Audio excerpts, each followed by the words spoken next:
আচ্ছা, আমাদের জীবনটা আসলে কি যদি স্মৃতিগুলোই না থাকে? আমাদের প্রতিটি হাসি, প্রতিটি শিক্ষা, প্রতিটি প্রিয় মুহূর্ত এগুলো মিলেই তো আমরা, তাই না? কিন্তু কি হবে যদি সময়ের স্রোতে এই দামি স্মৃতিগুলো আস্তে আস্তে ঝাপসা হয়ে যায়?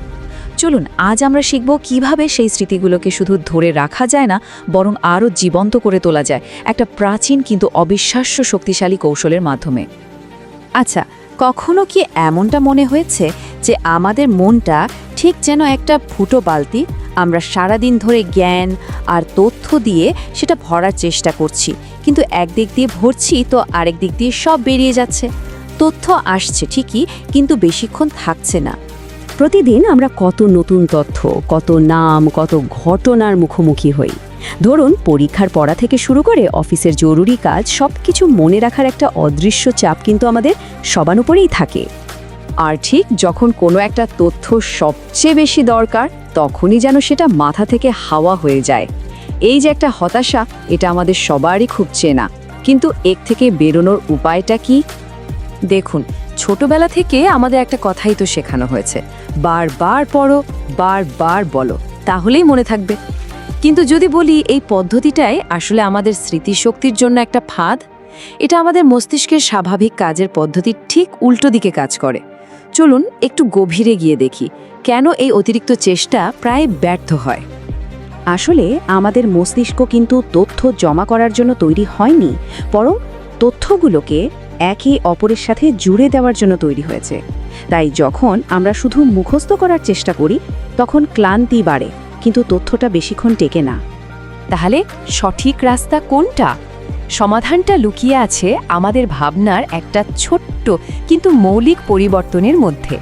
আমাদের শুধু এটা বুঝতে হবে যে স্মৃতি কোনো শব্দের ভাণ্ডার নয়, বরং এটা ছবি আর সংযোগের একটা জাদুকরী জগৎ। এর একটা দারুণ উদাহরণ হলো বেকার বা বেকার প্যারাডক্স। ভাবুন তো, আপনাকে একজনের সাথে পরিচয় করিয়ে দেওয়া হলো যার নাম মিস্টার বেকার। নামটা কেমন যেন বিমূর্ত, তাই না? ভুলে যাওয়ার সম্ভাবনাই বেশি। কিন্তু যদি বলা হয় উনি পেশায় একজন বেকার, তাহলে সাথে সাথে আপনার মনে একটা ছবি ভেসে উঠবে।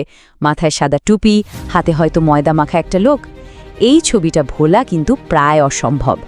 তাহলে মূল বিষয়টা হলো এটাই, আমাদের মস্তিষ্ক শব্দের ভাষায় নয়, বরং ছবির ভাষায় কথা বলে। যে কোনো বিমূর্ত তথ্যকে যদি মনে রাখতে হয়, তাহলে সেটাকে একটা জীবন্ত স্পষ্ট ছবিতে বদলে নিতে হবে।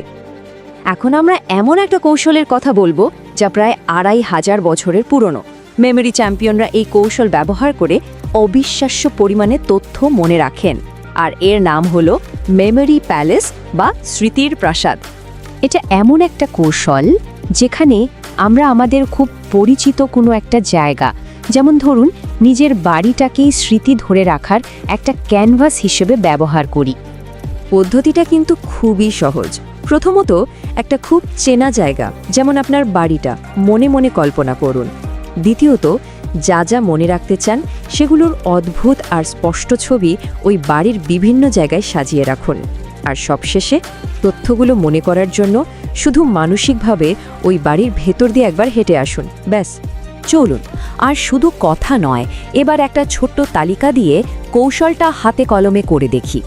আমাদের এই 5টি জিনিস মনে রাখতে হবে: অ্যালার্ম ঘড়ি, সূর্যমুখী, ভাল্লুক, চা আর বই। কল্পনা করুন আপনি আপনার বাড়ির সদর দরজার সামনে দাঁড়িয়ে আছেন, আর সেখানে একটা বিশাল অ্যালার্ম ঘড়ি এত জোরে বাজছে যে পুরো দরজাটা থরথর করে কাঁপছে। শব্দটার কম্পনটা অনুভব করার চেষ্টা করুন। এবার দরজা খুলে যেই না ভেতরে ঢুকলেন, দেখলেন যে ঢোকার মুখেই মেঝে ফুঁড়ে একটা বিশাল সূর্যমুখী ফুল গজিয়েছে, যেটা প্রায় ছাদ ছুঁয়ে ফেলেছে। এর উজ্জ্বল হলুদ রংটা একবার কল্পনা করুন তো। এবার চলুন বসার ঘরে যাই।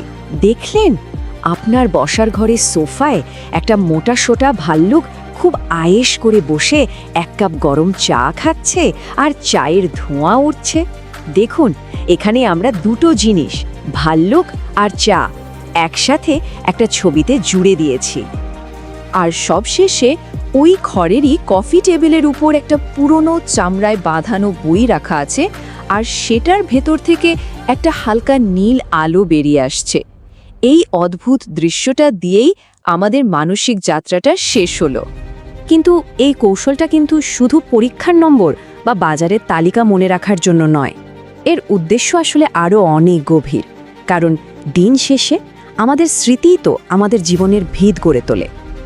একটা প্রশিক্ষিত স্মৃতিশক্তি আমাদের জীবনের সেরা অভিজ্ঞতা, সবচেয়ে বড় শিক্ষা আর সেই বিশেষ মুহূর্তগুলোকে জীবন্ত রাখতে সাহায্য করে, যেগুলো মিলেই আজকের আমিকে তৈরি করেছে। আমাদের সম্পর্ক, আমাদের সিদ্ধান্ত, আমাদের পরিচয়, সবকিছুর শেকড় তো এই স্মৃতির মধ্যেই।